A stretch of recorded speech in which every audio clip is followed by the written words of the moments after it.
فرض کرو یہ جی کی بپتا جی سے جوڑ سنائی ہو، فرض کرو یہ سچ ہو آدھی آدھی ہم نے بنائی ہو۔ بسم اللہ الرحمن الرحیم۔ ناظرین کرام السلام علیکم، پلیز برا مت منائیے گا۔ کچھ دیر کے لیے فرض کرتے ہیں، بس کچھ دیر کے لیے، کہ جناب آصف علی زرداری صاحب اس ملک کے سب سے بڑے کرپٹ ہیں۔ کچھ دیر کے لیے یہ بھی فرض کر لیتے ہیں کہ جناب نواز شریف صاحب اس ملک کے سب سے بڑے کرپٹ انسان ہیں۔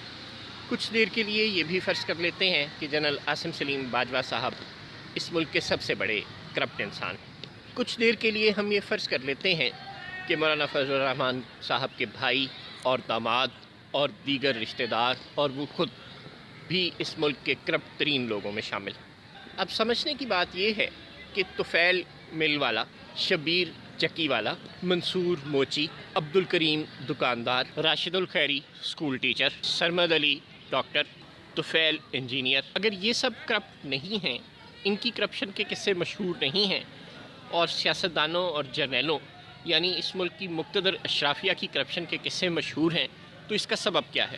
ظاہر ہے انہوں نے اپنے اقتدار کو، اپنے اختیار کو کرپشن کے لیے استعمال کیا ہے۔ فوری طور پر آپ کو اس کرپشن کو روکنے کے دو ہی طریقے سمجھ میں آتے ہیں۔ ایک تو یہ کہ آپ اس کرپٹ اشرافیہ کو اقتدار سے، حکومت سے الگ کر دیں، تو کم از کم آئندہ کے لیے یہ مسئلہ حل ہو جاتا ہے۔ جب یہ قوم کے پیسے کے امین ہی نہیں ہوں گے تو پھر یہ قوم کو لوٹیں گے کیسے؟ اس کرپشن کو روکنے کا دوسرا طریقہ یہ ہے کہ آپ کہیں کہ اب تک انہوں نے جو کرپشن کی ہے ہم وہ پیسہ بھی ان سے نکلوائیں گے۔ اب جو بات بہت سادہ ہے وہ یہ ہے کہ پاکستان میں یوں تو 72 برس میں بہت سی حکومتیں آئیں، لیکن ان میں سے 4 فوجی حکومتیں تھیں، اور ظاہر ہے فوجی حکومتوں سے بڑھ کر کوئی اور حکومت طاقتور ہو ہی نہیں سکتی۔ دنیا میں کہیں بھی نہیں ہوتی تو پاکستان میں تو بالکل نہیں ہو سکتی۔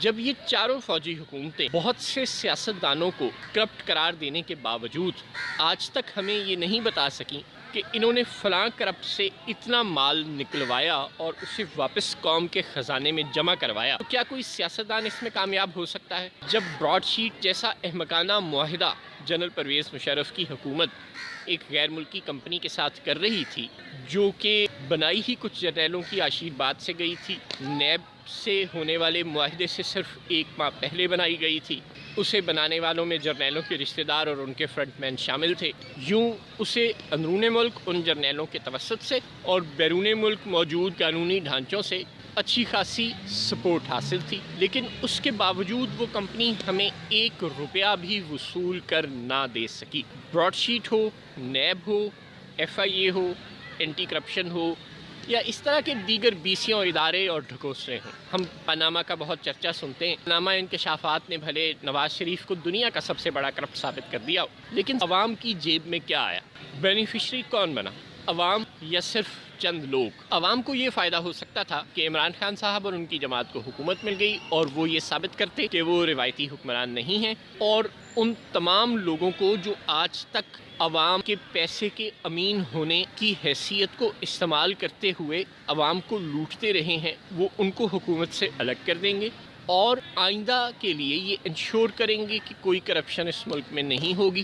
اگر تو وہ ایسا کچھ کر لینے میں کامیاب ہو جاتے تو کم از کم ہم مزید لوٹنے سے بچ جاتے، کم از کم ہمارا مستقبل محفوظ ہو جاتا۔ لیکن جناب عمران خان صاحب کی یہ پالیسی کہ اب تک جتنے لوگوں نے لوٹا ہے وہ ان سے مال نکلوائیں گے، انہیں اس قدر الجھا بیٹھی ہے کہ نہ تو وہ عوام کو کچھ ڈلیور کر پا رہے ہیں اور نہ ہی اس کرپشن کے مال کو نکلوا سک رہے ہیں۔ اب یہ چاروں جرنیل، یہ تمام فوجی حکومتیں سیاستدانوں کو اپنا حریف سمجھنے والی، سیاستدانوں سے تنگ، جمہوریت سے تنگ، جن کا ذاتی مفاد ظاہر ہے اسی میں تھا کہ پاکستان میں سیاستدانوں کو ہمیشہ کے لیے کرپٹ، غدار، چور، ڈاکو قرار دے کر عوام کو یہ سمجھا لیں کہ اس ملک میں صرف اور صرف آمریت ہونی چاہیے۔ جب وہ جرنیل اپنی تمام تر اختیار، اپنی تمام تر طاقت کے باوجود سیاستدانوں پر کرپشن کے ہزاروں لاکھوں الزامات لگانے کے باوجود ان سے 1 روپیہ بھی وصول کر کے قومی خزانے میں جمع نہ کروا سکے، پاناما، براڈ شیٹ، نیب، ہر طرح کے ہتھ کنڈے استعمال کر لینے کے باوجود ناکام رہے، تو جناب عمران خان صاحب کیسے کامیاب ہو جائیں گے؟ عمران خان صاحب تو نواز شریف اور آصف زرداری کو جیل میں رکھنے میں بھی کامیاب نہیں ہو سکے۔ نواز شریف لندن میں ہیں اور آصف زرداری اپنے گھر پر۔ اس قدر بے بسی کے بعد انہیں یہ سمجھ آ جانی چاہیے تھی کہ ان کا بس نہیں چلتا، لیکن انہیں سمجھ نہیں آئی۔ گزشتہ 5 برس کے لیے انہیں خیبر پختونخوا میں حکومت ملی، ان کے پاس وفاقی حکومت نہیں تھی، لہٰذا وہ اس حکومت میں نون لیگ اور پیپلز پارٹی کے اکابرین کا احتساب تو کر نہیں سکتے تھے. جو وہ کر سکتے تھے وہ صرف یہ تھا کہ وہ ڈیلیور کرتے، وہاں کے لوگوں کو یہ سمجھانے میں کامیاب ہو جاتے کہ اب تک خیبر پختونخوا پر جتنے بھی لوگ حکومت کرتے رہے ہیں وہ ان سب کی نسبت اچھے حکمران ہیں، اور انہوں نے یہ ثابت کر لیا. اور 2013 کے انتخاب میں انہیں سادہ اکثریت سے بھی کچھ کم ووٹ پڑے تھے خیبر پختونخوا میں، لیکن 2018 میں انہیں تقریباً 2/3 اکثریت مل گئی خیبر پختونخوا سے، صرف اپنی پرفارمنس کی وجہ سے. یہ مثال جناب عمران خان صاحب کو یہ سمجھانے کے لیے بہت کافی ہونی چاہیے تھی کہ اگر وہ مرکز میں بھی اسی طرح پرفارم کریں اور عوام کو یہ یقین دلا لیں کہ ان کی پرفارمنس ماضی کی وفاقی حکومتوں کی نسبت بہتر ہے، تو کم از کم وہ پاکستان کے عوام کو اشرافیہ کی لوٹ مار سے مستقبل کے لیے محفوظ کر سکتے تھے. لیکن جناب عمران خان صاحب کی لوٹی دولت نکلوانے کی خواہش انہیں پرفارم کرنے نہیں دے رہی.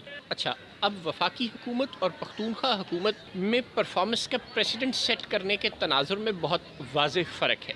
پختونخوا وہ بدقسمت صوبہ رہا ہے جسے کبھی بھی کوئی بہت اچھی حکومت نہیں ملی تھی پاکستان تحریک انصاف کی حکومت سے پہلے. ایم ایم اے نے اپنے 5 سالہ دور اقتدار میں صرف سائن بورڈوں کے خلاف جہاد کیا تھا. اے این پی اپنے 5 سالہ دور اقتدار میں صرف دہشت گردی کے خلاف جنگ لڑنے میں مصروف رہی تھی. نون لیگ اور پیپلز پارٹی کو جب وہاں حکومت ملی، چونکہ وہ ان کے لائل ووٹرز کا کوئی دائمی قسم کا مستقر ہی نہیں تھا، چنانچہ انہوں نے انٹینشنلی وہاں کے لوگوں کو نظر انداز کرنے کی پالیسی اپنائے رکھی. پیپلز پارٹی نے فنڈز کا دھارا سندھ کی جانب اور نون لیگ نے فنڈز کا دھارا ہمیشہ اپنی ہر وفاقی حکومت کے دوران پنجاب کی جانب موڑے رکھا. یوں نون لیگ اور پیپلز پارٹی کی وفاقی حکومتوں نے تو کبھی بھی خیبر پختونخوا کے لوگوں کو سیریس لینے کی ضرورت ہی محسوس نہیں سمجھی. پھر جب پاکستان تحریک انصاف کی حکومت 2013 میں خیبر پختونخوا میں بنی، وہاں ڈیلیور کرنا شروع کیا، گورننس کے نظام کو بہتر بنانا، پولیس اصلاحات متعارف کروانا، ہیلتھ ریفارمز متعارف کروانا، اسکولوں کی تعداد اور ان کی حالت زار میں بہتری. بیچارے غریب عوام کی یہی چھوٹی چھوٹی خواہشات ہوتی ہیں. جب لوگوں نے یہ دیکھا کہ عمران خان صاحب کم کامیاب ہیں یا زیادہ کامیاب ہیں لیکن تقابلی تناظر میں گزشتہ حکومتوں کی نسبت بہتر کام کر رہے ہیں، تو انہوں نے انہیں 2018 میں 2013 کی نسبت زیادہ ووٹ دے کر منتخب کر لیا. باقی ملک کے عوام کی صورتحال مختلف ہے. سندھ میں پیپلز پارٹی نے اور پنجاب میں پاکستان مسلم لیگ نون نے کافی کام کیا ہے، اپنی اپنی وفاقی حکومتوں کے دوران بھی اور اپنی اپنی صوبائی حکومتوں کے دوران بھی. لہٰذا یہاں کے عوام اتنی کوششوں سے متاثر نہیں ہو سکتے جتنی کوششوں سے پختونخوا کے عوام متاثر ہو گئے، اور انہوں نے جناب عمران خان صاحب اور ان کی جماعت کو 2018 میں 2013 کی نسبت کہیں زیادہ ووٹ دے کر منتخب کر لیا. اگر وہ پنجاب کے لوگوں کو، سندھ کے لوگوں کو ماضی کے حکمرانوں کی نسبت زیادہ ڈیلیور کرنے میں کامیاب ہو جاتے،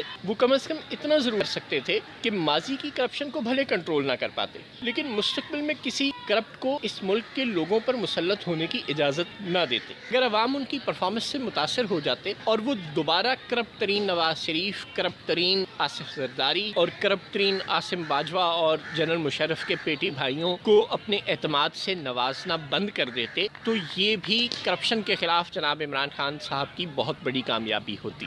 لیکن اب جب 2023 کے الیکشن میں جناب عمران خان صاحب عوام کے پاس جائیں گے اور جناب نواز شریف صاحب عوام کے پاس جائیں گے، تو نواز شریف صاحب کے پاس لوگوں کو بتانے کے لیے یہ ہوگا کہ انہوں نے اس ملک میں بجلی کی لوڈ شیڈنگ ختم کی تھی، انہوں نے اس ملک میں گیس کی کمی پوری کی تھی، انہوں نے اس ملک کو 3 میٹروز اور 1 اورنج لائن سے نوازا تھا، انہوں نے اس ملک کے بچوں میں لیپ ٹاپس تقسیم کیے تھے، انہوں نے دہشت گردی کے خلاف جنگ جیتی تھی، وغیرہ وغیرہ. لیکن جناب عمران خان صاحب کے پاس سیل کرنے کے لیے کیا ہوگا؟ کیا وہ یہ کہیں گے کہ انہوں نے کرپشن کے خلاف جہاد کیا؟ اگر کیا تو عوام یہ سوال کریں گے کہ پھر آپ نے ریکور کیا؟ کیا اس سوال کا جواب جناب عمران خان صاحب دے پائیں گے؟ السلام علیکم.